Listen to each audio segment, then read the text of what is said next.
Hey everybody, it's Mike with the 1974 GMC. You're looking at the newest member of the family, Iris.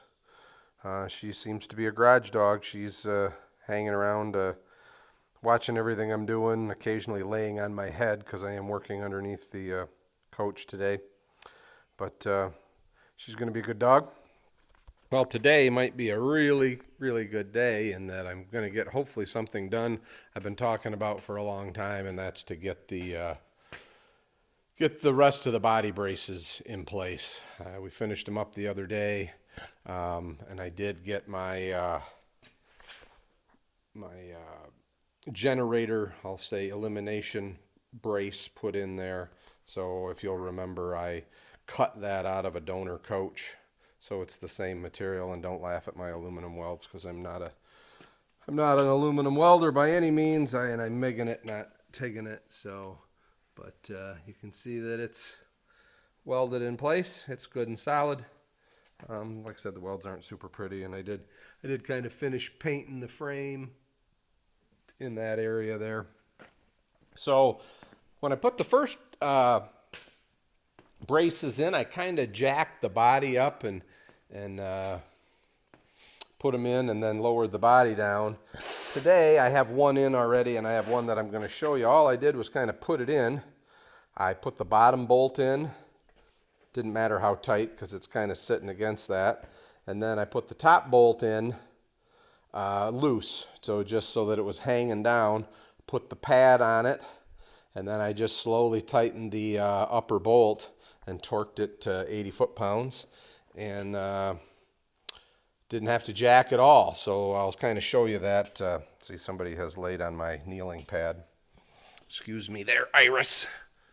Let me just make sure I can see to get this so you can see it's in.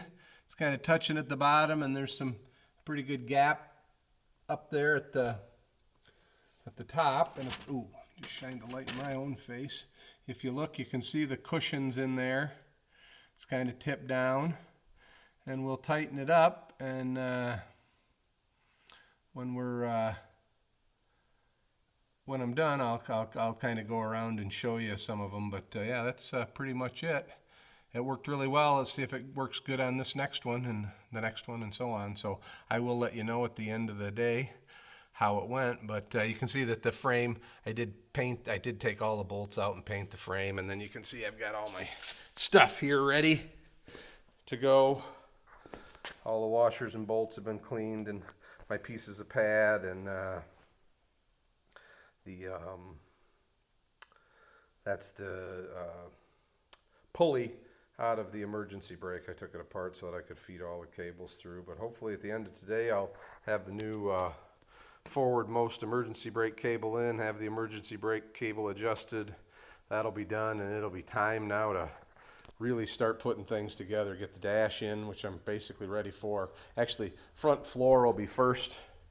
Get that floor in up there, get all the sound padding down, everything sealed up along the dash, put that front floor in, and then I probably really need to carpet because the side panels of the dash sit on the carpeting, but get that all done. I'm not sure if I'm a carpet or linoleum or what the heck I'm going to do yet, but so at any rate, I'm going to pause you, and we'll see you hopefully at the end of the day. All right, everybody.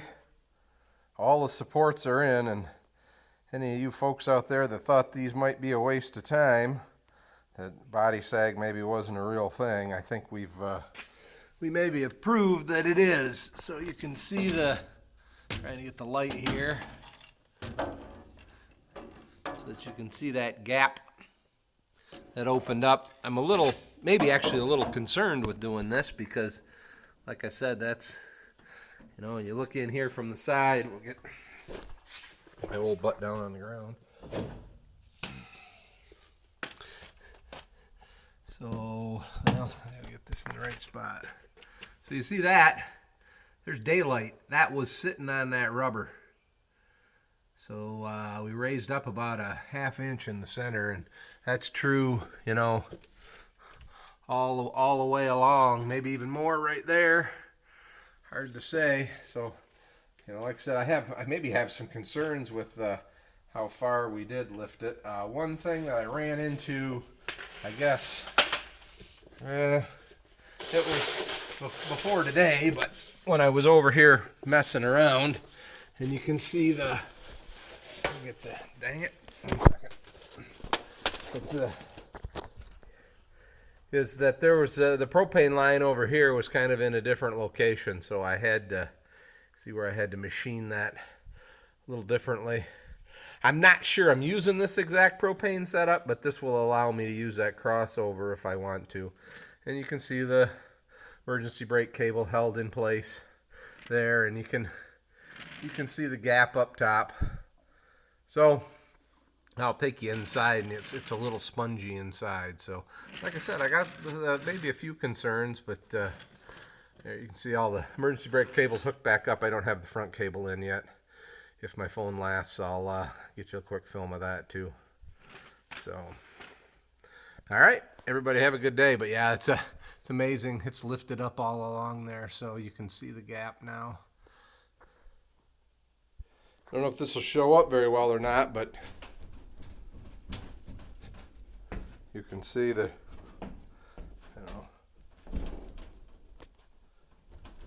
probably all bouncing around, not very good, but yeah, it's definitely humped up in the center. So now it seems to have really solidified this right here, this piece right here in the middle, but as we move toward the back, we got some movement. So anyway, we'll see you in a little bit. Well, it's been a while since we've done any real live action, but there's the emergency brake pull handle. And one thing I wanted to show you, and I mean, maybe you're all aware of this. I wasn't aware of this until I took it apart, but this is you can make an adjustment right in the cab with this thing. So this knob turns, and it effectively shortens the cable. I don't know if you can see this moving right here. So mine was froze up, so I had to do quite a bit of work to get it freed up. But yeah, that's kind of a cool feature. So I'm gonna make it so the cable's as long as it can be, so that I have that adjustment going forward. That's about it right there. So hang on a second, we'll get ready to put the cable in. Well, I can probably just move this a little bit here. So here's the pin for the cable, this washer on it. This basically, this little button here is what hits the parking brake switch over here. So basically, here's the new cable. Get this lined up so we can see it.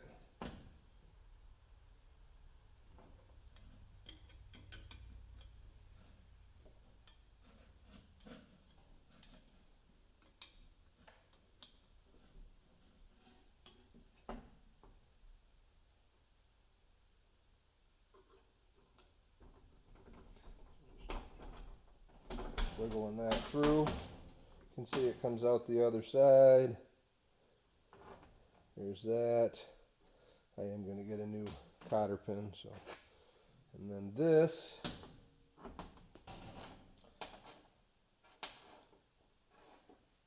basically is what traps the cable.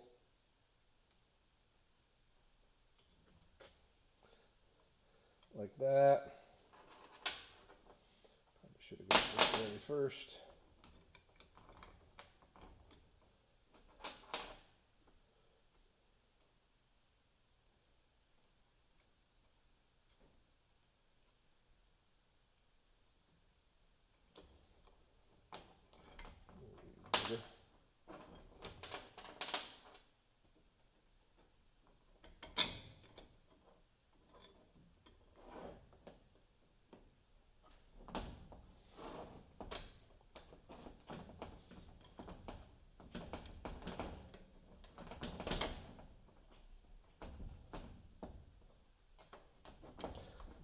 Bolt in there. The washer fell off, but these are crimp nuts. You can see they're kind of egg-shaped. That's the torque prevailing feature.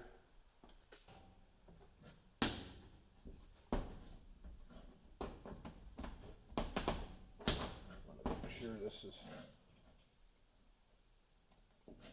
all the way in. There we go. Everything kind of lined up.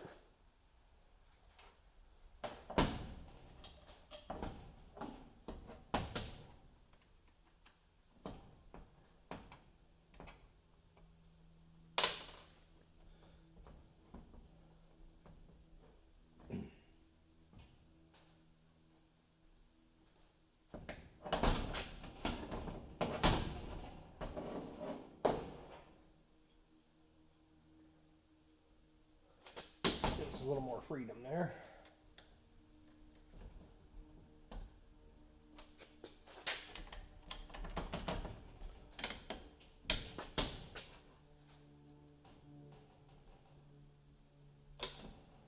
All right, I'm gonna pause this for a minute there. I guess I don't. You can kind of see how it's back together. I just got to tighten it up. There's how it goes. Get the cotter pin in, and then we'll put it in the vehicle. Thanks for watching. All right, I'm back. I have the emergency brake in, routed, and it is functioning. But what I learned, and kind of stinks, but this adjustment really adjusts the throw, how much this particular lever pulls the cable. Not, I mean, it in effect does what I said before, but the bottom line is that you need the full throw of this mechanism for these double rear wheels. So, you know, you can see how far that pin moves. So that's pulling the cable. That's how far it moves. And basically, you need that whole travel to get the brakes to lock up good and to release. So I have it adjusted all the way up. So all that time I spent freeing it up was apparently for naught. But at any rate, that's what we got. 1 second. The last thing I wanted to show was that cable moving through there. That's the emergency brake is on. And so you can see that it's pulling tight there, and it's not touching anything, so I think that's pretty good. I do notice it is kind of rubbing on the Ragusa step down there. I don't know if I could have run that over the top of it. Probably not. It's probably okay for, like I said, when you let it go, it's slack. That bottom cable is slack, so I think it's all right. All right, everybody, that's enough for one video. Everybody have a great day. Enjoy. If you have any questions, don't hesitate to ask.